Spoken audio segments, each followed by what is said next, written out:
Fred, your thoughts? Well, it certainly is cruel and incomprehensible, and I would say the only good news is that the United States exists and is nearby and can help. And certainly an enormous amount of help is needed, and if it's not there already, is on its way. 2 aircraft carriers, and a number of helicopters and planes are now getting in. We know from Steve Harrigan, who was there at the airport a few minutes ago. And it's good that the U.S. can project power, military power, planes, ships, Marines, and so on, because that means it can also project aid.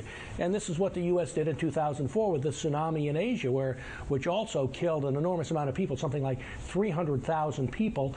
And the only way, and then others died indirectly because they couldn't get water, or they starved or something, but many more would have died if the U.S., with the help from some other countries, but mainly the U.S., hadn't arrived there with all this aid from ships and planes. And I think President Obama is exactly right. The U.S. will be totally committed to doing everything it can in Haiti to save any lives that it can and provide all the aid that's needed. Mort, a natural disaster like this is especially hard in a place like Haiti that is so impoverished, so poor, without any of this. Yeah, I mean, it's just horrific. I mean, probably tens of thousands of people have been killed here. I mean, it is the poorest country in the Western Hemisphere. The buildings are not well built. You know, if it's not being battered by an earthquake, it's being battered by hurricanes. It's constantly the victim of natural disasters.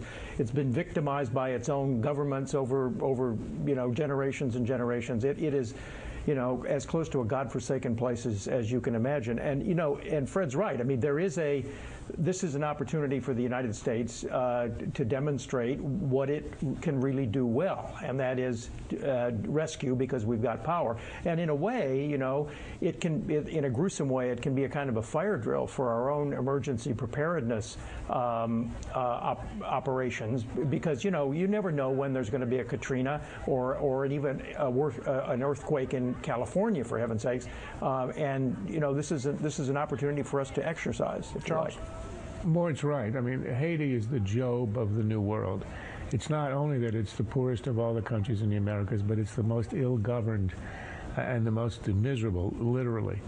And the extent of the tragedy is almost unimaginable. We have already heard that the presidential palace is gone, the parliament is gone, UN headquarters are gone, and these are presumably the best built structures on the island because all the resources are there. So you can imagine what's happened in the slums, the shanty towns, the devastation here. We've heard estimates. If one of the middling estimates of 100,000 dead is true, that would translate on a per capita basis. It would have the societal effect that in the U.S., the death of 3 million Americans in one day would have. That's 1,000 9/11s in one day. And what that does, it compounds individual tragedy, but it means a society, the fabric of society is ripped.